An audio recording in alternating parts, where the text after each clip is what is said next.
turamaze gusenga Imana. Reka rero twumve icyo Imana duteguriye, duhe kazi wa mukozi w'Imana Pasteur RUKUNDO ashike hano adushikirize ijambo ry'Imana.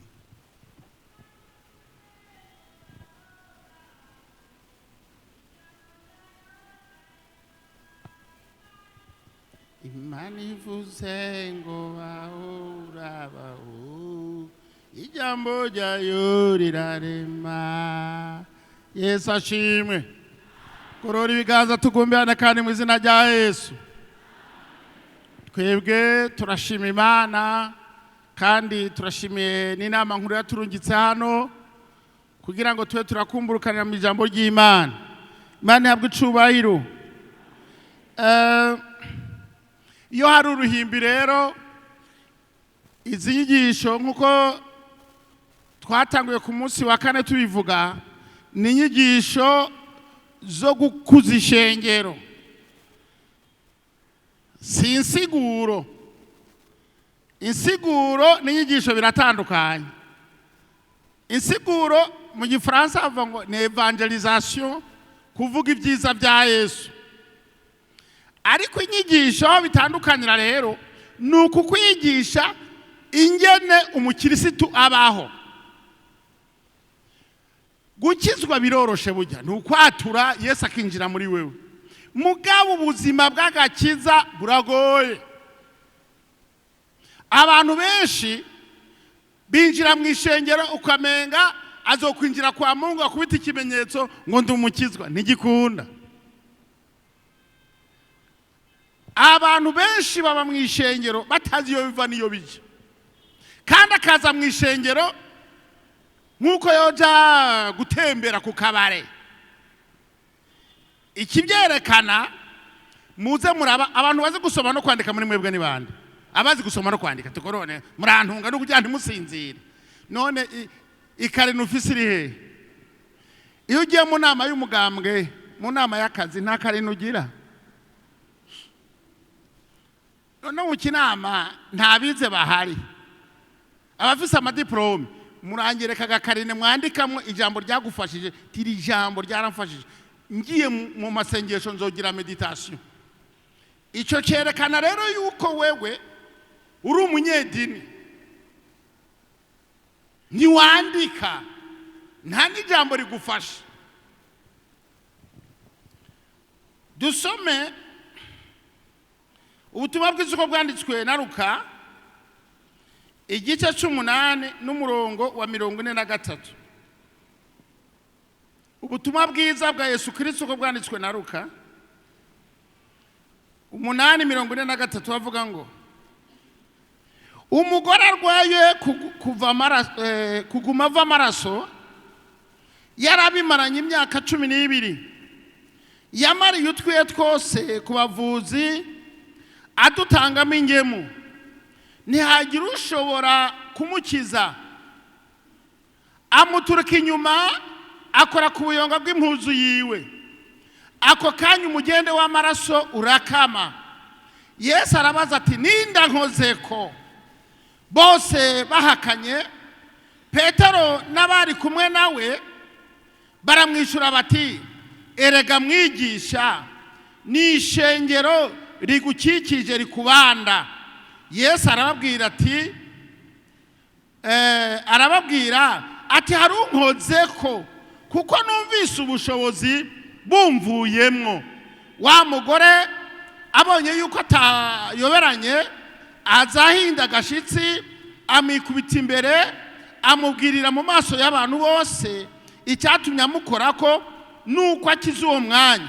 Aramubwira ati mwana wanje, ukwizera kwawe kuragukijije, genda amahoro. Tugomba tuvugane ubuzima bw'impwemu uko bumeze. Ubuzima bw'impwemu Bibiliya yerekanye ibigereranyo. Reka dusome gatoya kuko turaba ikigereranyo ca mbere. Ubuzima bw'impwemu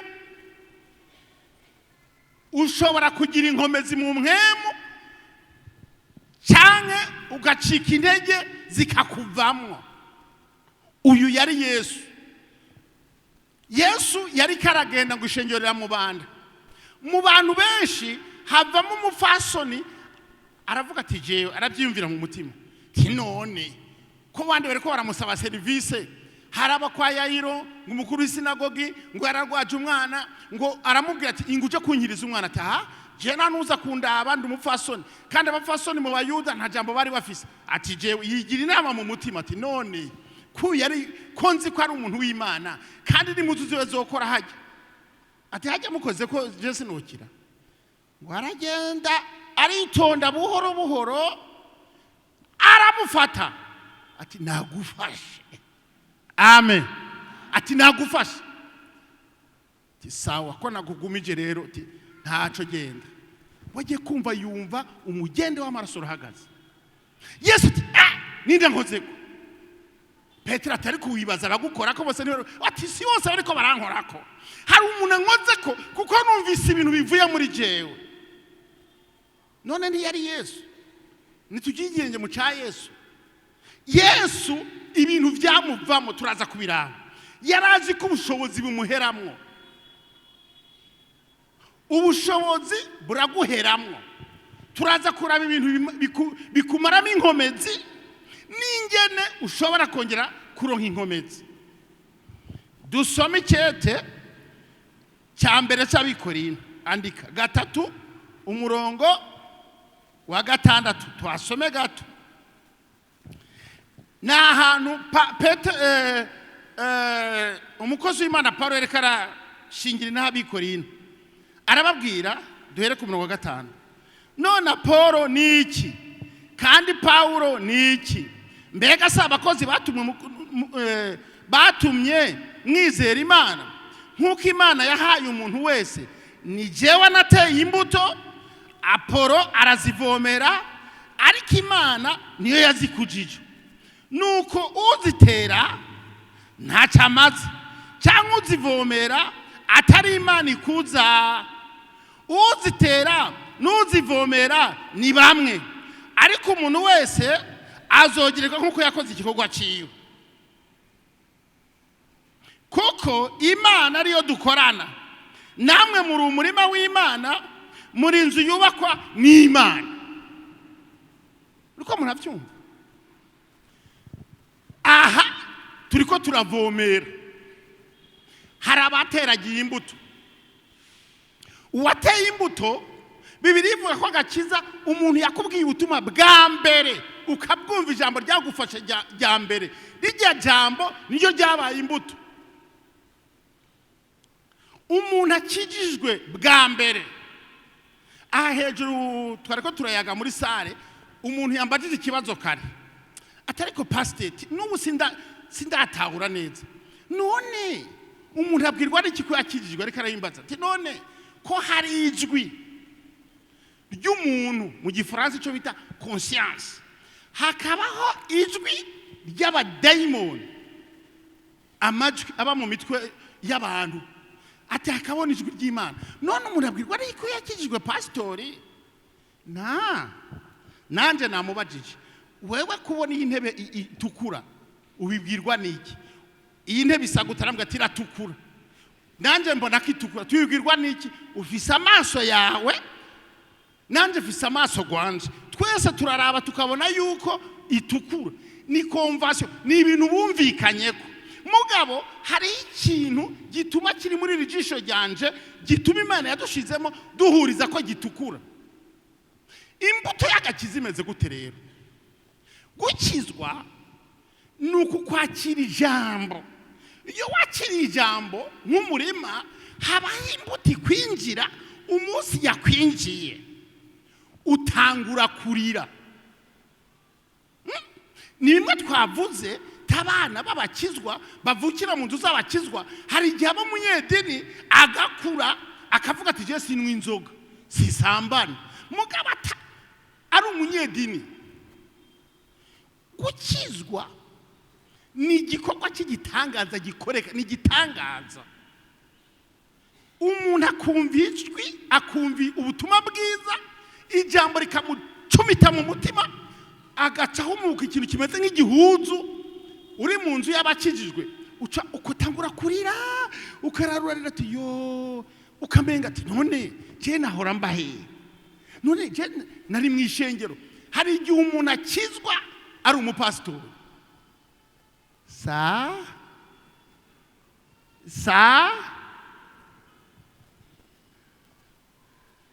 hari umupasiteri ariko arasigura mwema akamusanga ngaha agakirizwa uti gute pasiteri ngira umuntu abapasiteri atarakizwa bibaho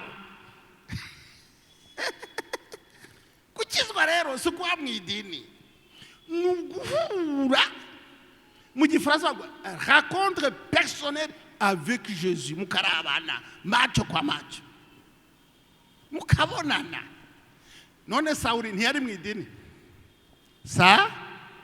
ntiyafuhagirika yica abantu b'Imana none uzobona abantu bose ngo bose barasenga ngo muhorane umukama bagakubita ikimenyetso ngo bose baravuga Imana no nuguhura na Kristo uko muhura rero ntiduhura kumwe hari abo babwira ubutumwa hari abo basengera abagwaye hari abarota inzozi akakubwira ati umunsi menya Kristo nararize icyo duhurira ko twese umuntu yakijijwe hano niba utararira nturakizwa wararize itariki waririye ko ni itariki ya kangahe ni yego umunyedini nk'abandi ikikubwira umunyedini avuga ngo no bivamwo ngo none ngo si idini nk'abandi ngo byose si Imana siko mwambwiye none ngo none bose ntibasenga umuntu yahuye na Kristo igihe bahura ikintu ca mbere yari yanse yumva arababaye arazinutswe ibyaha ararira abona ko ataca amazi kandi iyo uri kurasenga ikintu ca mbere kikubwira ko wakijijwe wamubona ikimazi Yesu yatanze igorogota iminsi yose wama wumva Yesu uti Yesu aho wankuye Yesu iminsi yose wiyumviriye Yesu mbere umuntu yakijijwe yibagira data wa twese no kuvuga ngo Yesu aho wankuye ubona ikimazi Yesu icyo yakoze muri wewe ko wari kuja mu muriro kandi akaha kose no kwimyoza ubona ko ari icyaha honye n'icyaha gikuru ni ukutamenya Imana ni ukutagira Imana rurema ababyawe bwa kabiri ni abantu bahuye na Kristo imbuto y'agakiza binjiramo bamaze guhura n'umuco ya mbuto yabinjiyemo ikintu kigira kabiri acayuguruka ijwi agakiza ikikubwira ko wakijijwe nuko amatwi yawe azibuka umuntu yakijijwe afise amatwi adasanzwe iyo ndiko ndavuga ubutumwa wewe wari karanyumva ndakubwira yuko hari abantu batari ko baranyumva nk'ubu kubera iki uri umunyedini ntanguye gusigura umuntu afise mwemwe umuntu yakijijwe turajana nk'urusinga uko nyene ntasohoka ntaraba telefone ubu hari abantu bariko barandika message nuko atagira mwemwe yera muzobona abantu badakijijwe aguma haguruka yiyumvira yangaza umutima nta cyamufashe ariko usanga ameze uko ariko arafashwa ariko ubundi aratangura ngo agiye muri toilette umuntu yakijijwe nawe wogwaye diabete bica bihagarara uca wumva ati ibyo bintu biraryoshe wumva uri kuramira ibintu biriko birinjira kandi ijambo rigufashije bavuga amajambo 500 ushobora gutwara amajambo aya abi uti ndatashe ndahimbye singomba kufata byinshi kandi nicyo gituma umuntu w'umutamakazi ashobora kukurusha ubwenge mu Mana ufise doctor nkaza n'umutamakazi akakubwira amajambo ufise doctor atabyutse kubera iki mpemwe ni muri we irafata kandi abazi ibintu ashobora gusenga avuga amajambo wowe ukabura amajambo uvuga arumva rero ngo ababaye intama zanje bumva ijwi ryanje bararyumva ijwi ry'Imana rero muramenyana Imana murayimenyana ishobora kukugenderera mu itiro uri kurarota ucumenya inzozi warose ukazimenya ukumva Imana yakubwiye mu nzozi uti je Imana yambwiye ukuntu Imana twavuganye kandi no mu nzozi nuko hari inzozi zo uruhe hari inzozi z'abadayimoni n'inzozi z'Imana kuki umenya ko ari Imana yakubariye none kuko turamenyerana none ubu mwana abana bariko baravuga bari muri saro umuvyeyi ntamenya amajwi y'abana biwe none akana kakayoya nikamenya mama wako kakonga kuki wowe utazi Imana none ikindi iyo ukuze mu Mana buhoro urumva ijwi uri kuragenda ukumva Imana kuba ati hagarara genda va hano hariya Yesu ashimwe cyane ukumva Imana ikubwira nutasenga genda usenge senga ati nudasenga nakazi kawe ukamenga n'umuntu uko muravugana utabiza ati none Imana mwavuganye iri hehe nuko rero ngo imbuto iyi kurimwo irakura barayivomera aha mu rw'iruhimbi turiko turavomera abavuga ubutumwa baravomera indirimbo ziravomerwa zivomera imitima yacu kandi ubugingo bwacu bumeze nk'igiterwa ibiterwa biragwara bakabipompa muri iki gihe ntushobora gutera ibigori watabipomvye isoya barazipompa umuceri barawupompa n'imhemu nuko barayipompa ukabona uri umukizwa udacumitwa mu mutima ngo uhamagare mwarimu akurambike k'ibiganza uragwaye ndababaza ko wakijijwe hari abantu muri mwebwe amara umwaka adapfukamye kwa mwarimu isuzume si diplome ndiko ndavuga asanga warakijijwe neza ufise mwemu ukaba umaze umwaka niba uri boss ufise diplome uri umuboss hamagara pastor basi uje muri sara yawe irimo tapi upfukame muri tapi mu cumbi wawe kandi azoza kuko birateye isoni ko woza ngaha nta muntu afise mwemu abura ibintu bimugora ushobora kuja ku kazi ugashwana n'abantu ukumva wumye bisaba yuko bakurambika k'ibiganza bijya biganza biri ku bakozi bakakugira uku niyo kugufata bakagukwega kugira ngo uduge iyo basengera umuntu ngo abe pastori bamurambika k'ibiganza iyo basengera umuntu ngo amuvuga butumwa bamurambika k'ibiganza urwaye bamurambika k'ibiganza burya iyo pastor agize uku ugira ngo ni ibintu bisanzwe hari abantu batazi ikimazi cy'ikiganza muze murabe muri mwebwe wowe horuza winjira usohoka utaha nta na mwarimu uhagakeye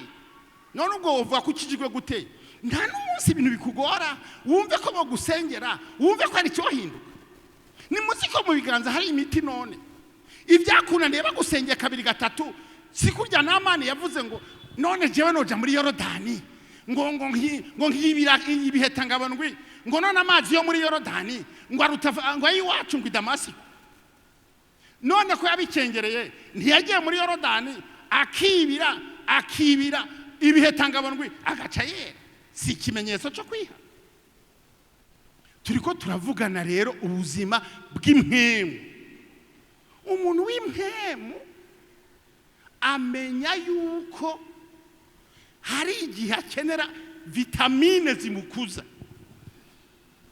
ikindi dusome Matayo 2:5 Matayo 2:5 umurongo wa mbere ubuzima bw'impemu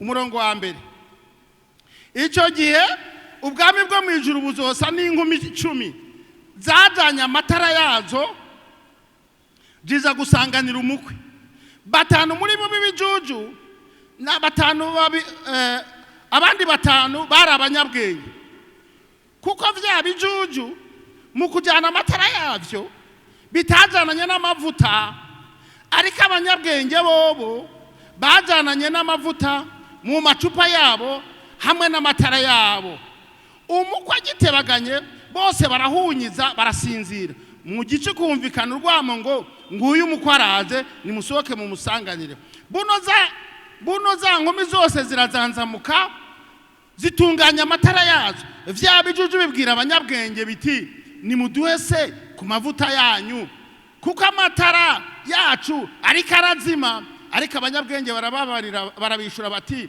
kumbure ntiyo dukwira twese ibyiza nimuje kubadandaza mwigurire ubuzima bw'imwemu Yesu yakarabwira ati ni nk'amavuta ni igitoro cabuze abafise imiduga ncenda bibutsa ntimujane ubwenge bwanyu ngo bugende ni igitoro ushobora kuba ufise umuduga hariya utarimo igitoro wogenda woja he none ntimuzi yuko ubuzima bwacu harimo amavuta none aya mavuta uyu mugani Yesu yaciye w'inkumi 10 z'ibijuju n'izindi nkumi z'abanyabwenge zagendana amavuta zayaguze ku badandaza abo badandaza bari he si abakozi b'Imana none we kutagura amavuta inkomezi zimuvuyemo Yesu zamuvuyemo usomye abacamanza 15 umurongo wa 14 Samusoni yarwanye n'abafilisitiya ahejeje kurwana atagumumo yari yacumuye none abo ni abantu batakoze ibyaha Yesu ntiyakoze ibyaha yari karakora ibikorwa Samusoni icyo gihe yari atarakora ibyaha ariko yaguye umwuma Eliya yarishe ibishegu 830 ahejeje yisabira gupfa yari yacumuye iki yari yaborewe yari yasambanye yari yarwaye uri umukirisito wame wisuzuma umenye ko inkomezi zikuvamo ibintu bigukuramo inkomezi ni ibi bikorwa twahereye mu gatondo twigisha tuvuga ubutumwa dusigura inkomezi ziriko ziramvamo abadayimoni habariko barakubita urutoki inkomezi zimvamo n'amagara mvamwo tuvuga ubutumwa ubu haje amamoto tugenda n'imiduga n'amamoto ariko kera twafata irya muzina tukaduga no kukibira ukagenda amasaha 5 mu nzira atana moto ejo bundi najanye korari yanje mu marcyaje abaririmbyi bararize barantuka ngo Pasteur ukatuzana hano abagiye iminota 38 ngo hano ngo atana umuduga ni none je ko nava aha kumuyange nkagenda butega nkagenda burenza nyamigeze nkaduga n'amaguru nikiba ikimito ereka turahera aha maguru ari karandya kubera twagenda n'amaguru nta moto zariyo nta moto ubu turivugisha turahera mu mubiri turahera mu mushaha ico bita ibikomere mwishengero urongo ishengero urahera korari baragukubita umugiga bakagutsitaza barakuvuga urusaku urahera uguraza urusaku rwo muri korari umuntu akakuremera ikinyoma mukankana erega barimu barankana murambabarira mwabarimu umwari bakanka mwene nuko hano mweme mutagira mitasyo twebwe dufise amashuri kera tugifise amashuri twigeze kurongura ubwiza dufise nk'amashuri 30 umwarimu bamushiza ahundi bakamushira aha mukiwe ntaramutse uriye ngo umugabo wanje baramwimuye akamuraba ikijisho sije no hahera abantu bakankana abakozi b'Imana bakankana ubu byaradushikiriye hari gihe usanga na pastori bankana si bikomere ntibitumaramene ingufu ibikomere byo mu mpemu ibikomere byo mu mubiri bidukorako uvyemere cyangwa uvyange inkomezi zizohera bisaba rero kwama ushira inkomezi ikintu kitanga inkomezi tudatebeje reka turabe ikintu cyo duha inkomezi Yesu ashimwe basa musoni inkomezi zarabahezemo kubera derira ibyaha byo marazi ko bimara inkomezi reka turabe ingene mu minota isigaye ingene umuntu yoshariza umubiri wiwe soma Luka 2 murongo wa 39 kuko ibyo ibunyantege nke ni byinshi reka uyu munsi twitwararike ingene twoshiramo igitoro, ingene twovomera imbuto. Luka 2:2. Iby'ibyaha byo murabizi, hari utazi ko ibyaha biriho. 2:2 umurongo Luka 2:2 umurongo wa 39. Duhere kuri Yesu. Havuga iki? Arasohoka ajya ku musozi wa Erayona nk'uko yamenyereye. Abigishwa biwe nabo baramukurikira. Ashitse aho hantu arababarira ati, nimusenge kugira ngo ntimuje mu mosha mabi. Atandukana nabo ashika nk'aho terwa ibuye, arapfukama arasenga ati, data, asanga ubigomba kuri iki gikombe kindengane, ariko ntibibe uko je ngomba, yamara bibe uko wewe ugomba. Umumarayika aramwiyereka avuye mu ijuru, amutera intege. Arushirije kwicwa n'umubabaro, ashishikara gusenga cyane. Ico yaciwe kiba nk'ibitonyanga binini vy'amaraso bitonyanga hasi. Amaze gusenga ava hasi, aja aho abigishwa bari, asanga basinzirijwe n'umubabaro. Arababaza ati, ni igiki gitumye musinzira? Nimuvyuke musenge, nimuje mu mosha mabi. Yesu adutabare. Gusenga ni kindi kintu.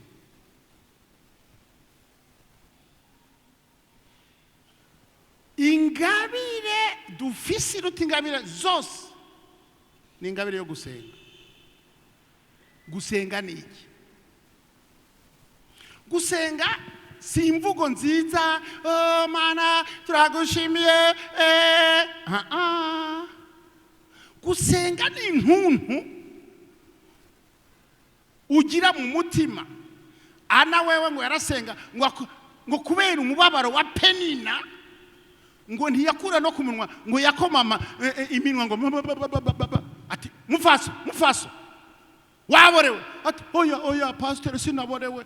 Ni nunu ndi umuntu nabonye amabiti n'amaki. Penina yandembeje. Penina yamuteye intunu, aja mu rusengero ararira. Shengero, iki kintu bita gusenga nimucitiranye n'umuntu wese ngo jewe nzoza mu cumba mu mbirwi y'abasazi. Igicanira iwawe mu nzu, ari muri saro, ni igicaniro cawe. Hari amasengesho musenga n'umuryango, umugabo n'umugore n'abana, make ya nk'iminota 5 kugira ngo musenge mufungure. Sico ngomba kuvuga. Ni igihe umugore agenda muri saro, umugabo akaja mu cumba. Ni igihe umugore agenda mu gikoni, umwana akinyegeza ahantu. Umuntu wese mu buzima akwiye kumenya ahantu yinyegeza. Niba ari ku kazi, niba uri mu taxivero, aha abataxivero ushobora gusenga uri muri taxivero, ugaparikinga ikinga, ukihagarira ahantu murekera uri kurasenga. Uri kuri taxivero, uri umushoferi ho biroroshe, umuduga ukahagarika uri kurasenga nk'iminota 5 ugasenga.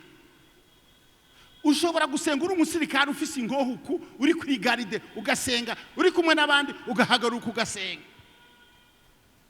Nukuvuga iki? Umutima wawe ushira ku Mana, ukayikwega huri, ukayibwira ibiri mu mutima wawe. Ahandi naho Bibiliya itubwiye ngo Yesu yunguruje imbere gato, ajana n'intumwa 3, ngo arazibwira ati, nimwe muragumyeho mumfasha gusenga. Ngo yunguruza imbere gato, ngo ararambarara, arubama arasenga. Afata Imana, data arayibwira ati, data, iki gikombe kindengane. Aha twese dufise ibikombe imbere yacu. Umuntu w'Imana namenye ko azoza imbere yawe, hazoza igikombe kitaraba madamu wawe. Hari igikombe kitaraba umugabo wawe. Hari igikombe kitaraba papa wawe. Namambwira abana banje, ntibana banje, aha ndiko ndabarera. Imyaka 18 muhejeje imaniti. ku myaka 20 nta mwana azosubira kurya ngaha atampaye amahera. Niko nababwiye, muzompa amahera nigikunda iyo ni marishe macha compris. Oya, uri umugabo zana nanje nzane. Nukwiri kuvuga ngo mere tatu mahera wazanye. Ngo cyakora yuko hapi mere ya nini? Zana amahera. Nawe uri umugabo zana amahera turye. Ikorera imizigo, ibyo nakazi kawe. Hari ukuntu umwana bariko baramurera tubafasha amashure ukamengura mubembereza uzokwa mubembereza. Genda babwiza nabambiririya ntumvirize. Ubugize 20 ubwanwa ngubwo bwaje. Umugore uzomutwengera none uzomugaburira iki none? Kutarondera. N'Imana rero rondera Imana. Hari igikombe kiri imbere wa musore we. Ubuzima nukurwana. Kuronka amahera, senga Imana gucira inzira. Muri iki gihugu bango nta kazi, senga Imana izo gucira inzira. Niba uzondandaza ibirengarenga, niba uzokora ibiki, wasenza Imana izo gucira inzira. Si ibyo kwiruka. Abagabo bubuzo bakura, abakobwa kubona yirirwa asokoza imisate, asokoza, nta mugabo uzoronka. Abagabo bubu ni bake. Iki gikombe abakobwa bubu je natangara. Pasteur, muri bya byumva by'amasengesho nta mukobwa uzosangamo bubu yirirwa asokoza yigira ibi, nta buzoronka. N'umugabo w'uburonka nuwo kugushira mu nzu nguriyimenya ngutajijuwa nta kubabara. Umuhungu agisenga ni he? Muri aba basenga twabonye mu gatondo mwabonyana imisoro irimo. Nukuriwa kuri WhatsApp gusa, kuri Facebook bipostinga ngo bogare akagira ubwanwa bubiri ngo bogare. Ubu bogare buzogufasha iki? Senga. Hari igikombe cy'ubuzima. Mu by'ukuri ubwo mudasenze mutambeshe ko imisore yanse gusenga ngirambarare. Kuwa kane twize ijambo rikomeye ngo inyungu zo kukizwa. Turavuga ngo Zaburi ya 91 twabonye ngo Imana iturungikira abamarayika ngo batuzigame mu nzira zacu. Naha Yesu urabona ko marayika yakoze. Petero yabahowe n'abamarayika. Paulo yabahowe n'abamarayika mwibohera. Igikorwa cy'abamarayika turakibona. Amasengesho ya Yesu yakoze ku Mana icurungika marayika ngo amutere intege. Aha hantu harakaze. Uwo marayika yamuteye urushinge, we ntizo rugutera. Marayika yakuye Petero aho yararyamye mu minyororo akamwambika impuzu tibyuka ugende nazo mukurungikira. Marayika yururutse Paulo na Sila bugaraniwe mu ibohero akanyiganza ibohero bagasohoka. Si uwo marayika uzosenga. Imana izokurikira marayika udasenga. Ubwo busonga rero mwirirwa muragira rambarara. Urasenga unwa amazi urupfu ukanuka urupfu. Twarasenga tukanuka urupfu. Twarasenga tukanuka urupfu turi abasore. Abasore bubu ntibagomba gusenga. Urazi gusenga ugasigara unuka mu kanwa suko umota nabi. Ukarira Imana. None we kuri Facebook igihe cyacu nta mageragezwa ariho y'abasore n'inkumi. Turabyemeranye. Pasteur, mu gihe cyacu nta mageragezwa y'abakobwa yariho. Juste nta yariho. Twabayeho neza. Mwabonye umwana w'imyaka 3 atangura kuraba pornography. Hari umwana w'iwanyu abafise telefone ya WhatsApp umugorora ibiganza. Abafise WhatsApp. Nukuvuga ko umwana wawe azi kuraba pornography. Umwana wawe araba pornography. Urabizi? Ntabyo waruzi? Ntabyo waruzi? Kandi warize. Burya arayiraba. Kandi umwana wawe niba ari 5e, umwana mu école primaire ari he? Abari mu école primaire. Babigisha ubusambanyi muri 5e. ni officiel. Raro production iki none wigishije umwana kapote bivuga iki sa bivuga iki mumwe mwize bivuga iki umwarimu azanye kapote mu ishuri bivuga iki ngo ariko arigisha umwana muto ndafise umwuzukuru arafa ariba nyina telefone akantelefona afise imyaka 3 mwumva ngo papi yatoye telefone yanje je rukundo ngirya yari yugururiye uwo mwana afise imyaka 3 ashiramo dessin anime ndarira ndavuga nti Yesu we 3 ans je nubu naho wa miliyoni sinokubwira dessin anime hariye ko ndayironka ariko ako kana k'imyaka 3 kafashe urutelefone rwanje rugumye ntazi rufise system ntazi karayikubise imyaka 3 ni karayirenza ako kana kanyereka ngo papa ngoreka nkwereke ngo papi nkwereke dessin anime ashiramo pornography dufise umubanye papa we yasanze abana biyoguranye mu museketera bariko baraba pornography abana b'imyaka 3 wewe nta nibyuzi telefone we nta niyuzi wewe ariko abana be barayizi aba bana bacu barazi telefone ariko we nta yuzi kera haba icyo bita tabu ibara ariko umwana ubusambanyi kuri telefone ngo tuwita ibintu tutazi je tuwita sinzi kwikoresha abana ariko aba bana barabizi none shengero mwarwaruka mwe mudasenga ngo Imana ibarungikire marayika igikombe kibarengana muzobaho gute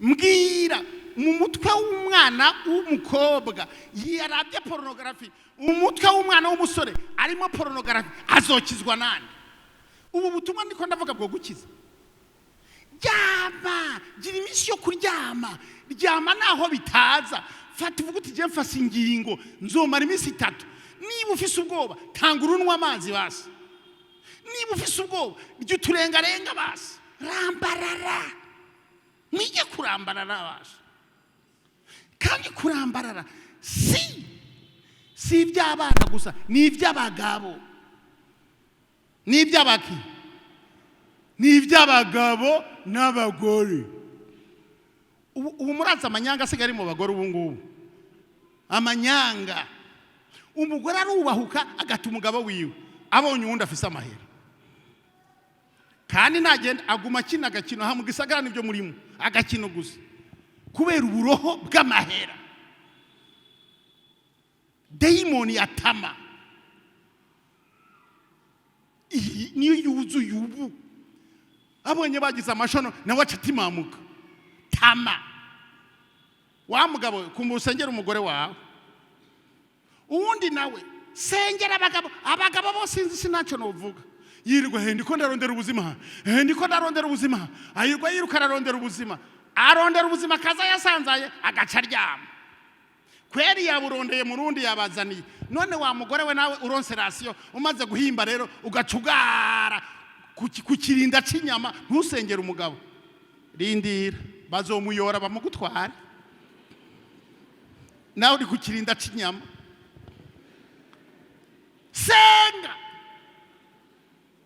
senga abagabo bubu barago ni musenge dusenge basenge ntituje mu nshamani hagiye turambaraye iyo turi imbere y'Imana abakozi Imana dukwiye gusenga muri iki gihe dusenge ibintu byabaye nabi tugeze muri cyagiye cya Yosuwa yavuze ngo jewe n'inzu yanje kera warungika umwana mu ishengero bakamukurerera ubu hano tuzobarerera abana ukora ku mwana ntuhorere ku mwana uti we wamwa ko wambaye nabi ngo ndekera abana ugacureka aha turacaca imanza uratinya ati singomba jewe sinandure kera twararinda udutanguye gutinya ni igihe cyo gusenga tukarinda kuko ubu no mu burongozi ni ntirumve ko umuntu wese arakwepa ati aha bareke urya n'umwana wo kwa mwarimu sindamukorako, urya ni mama Pasteur sindamukorako. Mukore kurabe zikurye muri korari umuntu akigira ivyo agomba, mukore ko zikurye. Uganka kumuhana akisibya muri korari kubera ubwoba, ukanka kumuhana kubera iki? Numukora ko zirakurya. Nabakera mu idini, nabakera tuko bapa, woko mkuya wewe woko nani?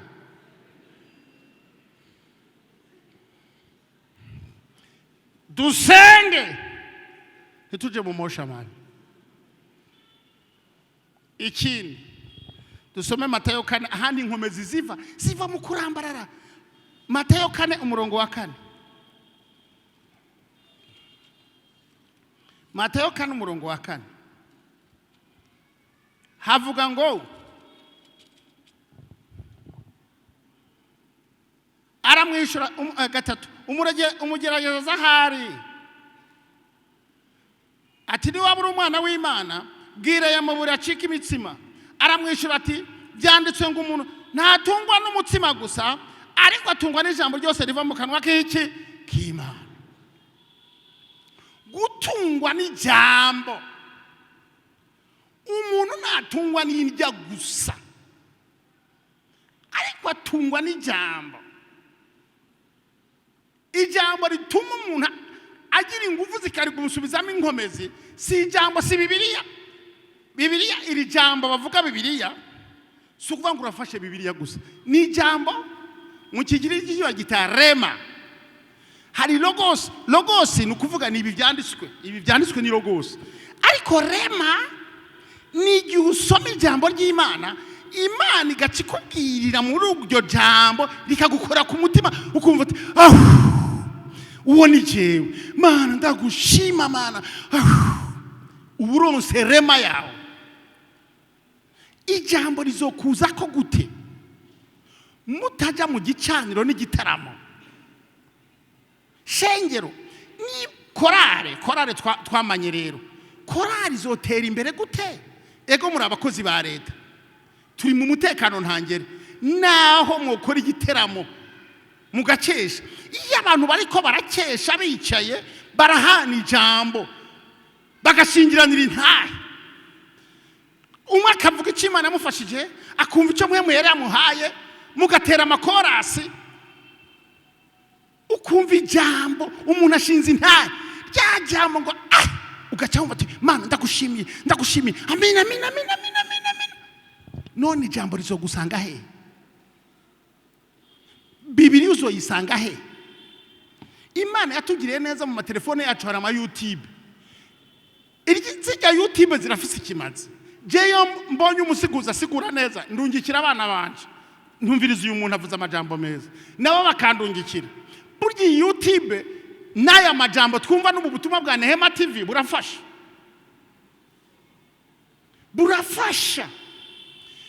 Uteramye shira kuri Nehema TV ya Kinama ntihazobura ubutumwa bugufasha. Shiraho abavuga butumwa bashobora kugufasha. Nk'uko icuma gikarisha ikindi abantu bakarisha abandi.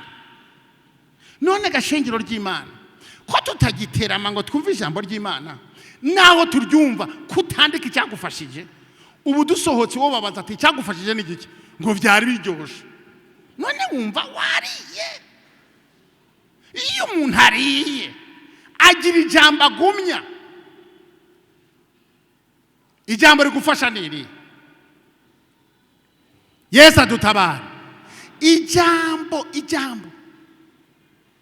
wafashe niri utahanye wanditse mu ikarine yawe ati jewe mu byo mwavuze iri jambo ndaritahanye. Hari hija ikindi inkomezi ziva. Inkomezi usubizwamo inkomezi n'akaririmbo. Indirimbo zirimo amavuta zirakuzuza. Dusome ibyakozwe n'umwa 16. Ibyakozwe n'intumwa n'umurongo ukwiye kuzokwa musoma. Ibyakozwe n'intumwa 16 umurongo wa 25. Ikintu gisubizamo intege umuntu mukwiye kukimenya. Tuvuze icyambere gusenga ukarambarara, kabiri kwama muja mu biteramo by'amajambo y'Imana, umuntu wese akavuga icyamufashije mugasorongora Bibiliya.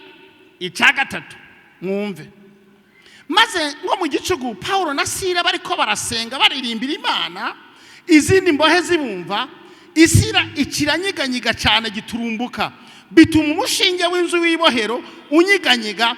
Ako kanya inzugi zose ziruguruka, iminyerero ya bose irabohoka. Imana ihabwe icubahiro. Indirimbo, umuntu w'Imana akwiye kugira indirimbo n'umwanya wo gutazira Imana. Uri wenyene wiyugarana mu nzu yawe, mbere n'abafise imiduga irimo akaririmbo, ugakunda akaririmbo kagufasha ukagashira mu muduga.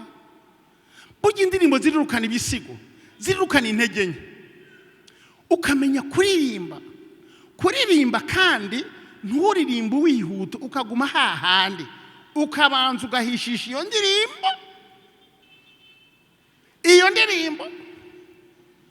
Imana irafise umugambi wo kugirira neza abantu, ugashira ko murakaza kukakorasa tukaririmbe gatoya mwumve, ndakagumiza ko ucujamo. Imana irafise umugambi wo kugirira neza abantu, iyo Imana irafise umugambi wo kugirira neza abantu. Imana irafise twagiye. Imana irafise iyo Imana irafise. Urumva rero ndifatiye ako kantu konyene, ako kantu ndagafatishije nkigira muri mpemu. Iyo Imana irafise, iyo mifise amahera, iyo Imana irafise. Mekera ubu bwoko Mana we, mekera ubu bwoko Mana. Urazi guheka, murazi guheka, urazi guheka, murazi guheka, murazi guheka. Twagiye murazi guheka, murazi guheka, murazi guheka, murazi guheka, murazi guheka, murazi guheka, murazi guheka. Urumva aho hantu ubona ingene Imana iza kuguheka ikakujabukana ibyo bibazo, ukigumira aho hantu. Urazi guheka, ukabona Imana yaguhetse ingene zo guheka mu mugongo wayo, ngo nzobaheka no mu butama. Urazi guheka, murazi guheka. Duhaguruke tukaririmbe duhagaze. Murazi guheka, murazi guheka, murazi guheka, urazi guheka, murazi guheka, murazi guheka, murazi guheka, urazi guheka. Mekera ubu bwoko Mana we, mekera ubu bwoko Mana we. Urazi guheka, murazi guheka, murazi guheka, murazi guheka. Ai intege nke nimubona ko zari zigiye guhera none. Umuntu agomba ibyo bintu bitatu, ati jewe mpisemo ubu buryo turagusengera, ati jewe ngiye kurambarara imbere y'Imana, inkomezi zingarukemo, ndumva inkomezi zari zaraheze. Iyo umuntu afise umwuma, muri ko muravyumva, avuga nabi, yiyumvira nabi, ntashima ibyo yarose, yama afise uburoho bw'ibintu, none jewe nzoheza jugwa ryari, none jewe nzoronka umugabo ryari. Nubwo izo ni intege nke. Rambarara imbere y'Imana, rambarara, umva ijambo rigufasha. Soma Bibiliya, umviriza abandi, umviriza ubutumwa bwiza, shiramo audio, jya kuri YouTube, jya mu giteramo, wumviriza ijambo, shiramo uturirimbo, himbaza Imana, shiramo siko none. Abera banezererwa izina rya ribamara,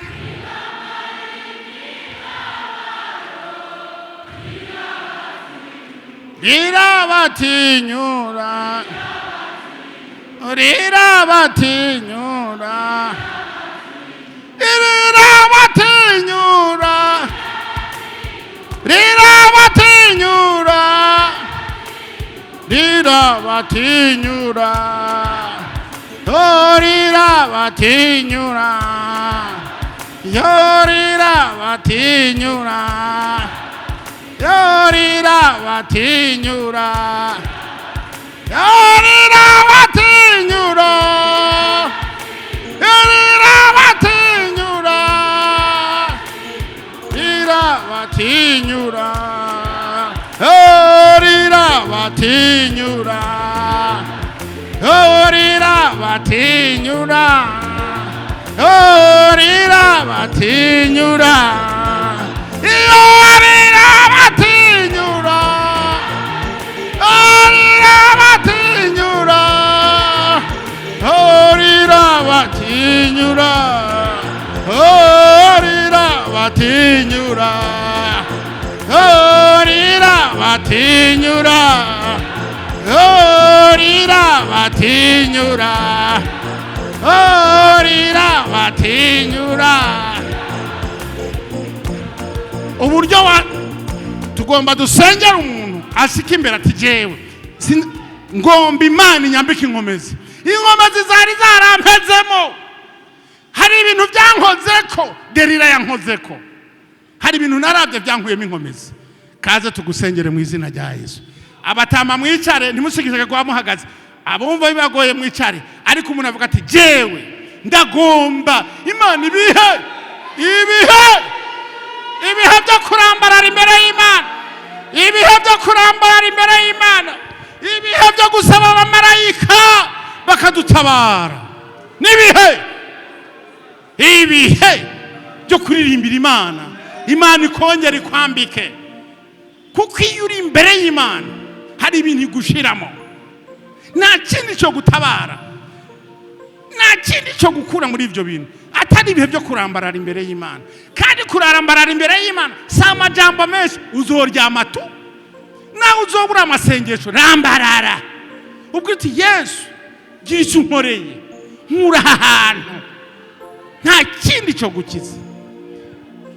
Reka dusabe Pasteur Justin udusame kidogo kuye udusaidie baba. Reka Pasteur Justin abanza ashike hano dusengere ubu bwoko bw'Imana, Imana yongere duheke. Haleluya! Urakoze Mana, uri Imana yo kwizigirwa, abakwizigiye ntibakogwa n'isoni. Turagukengurukiye Mana, uri Imana uzi guhoza, uri Imana uzi kwirura, uri Imana uhindura amateka. Haleluya! None turazanye abasabyi n'abasabyikazi bawe baciye bugufi, Mwami Yesu Kristo, baragomba ngo ubakomorere ibyo batakaje. Baratakaje kuba hafi yawe, baratakaje ibyizigiro, none baraje gusubira kukwinginga ngo ubasubize ahantu ho kukwingingira, ho kugutabariza. Uri Imana ishoboye, uri Imana izugi ukiza. Haleluya! Uri Imana. Haleluya! Ugendera ubwoko bwawe Mana, nk'uko baciye bugufi imbere y'inyonga zawe, mwamubahoze mwamubagendere, mwamubahindurira amateka, ugira icyo ukora ku bugingo bwabo. Haleluya! bagira icyo bahagurukana, wabahinduye ukundi gusha.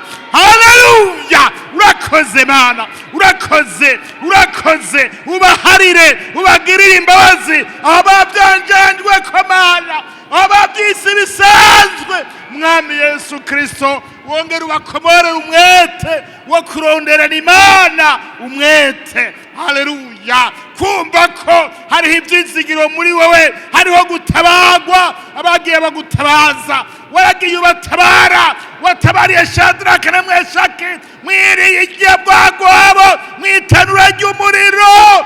Haleluya!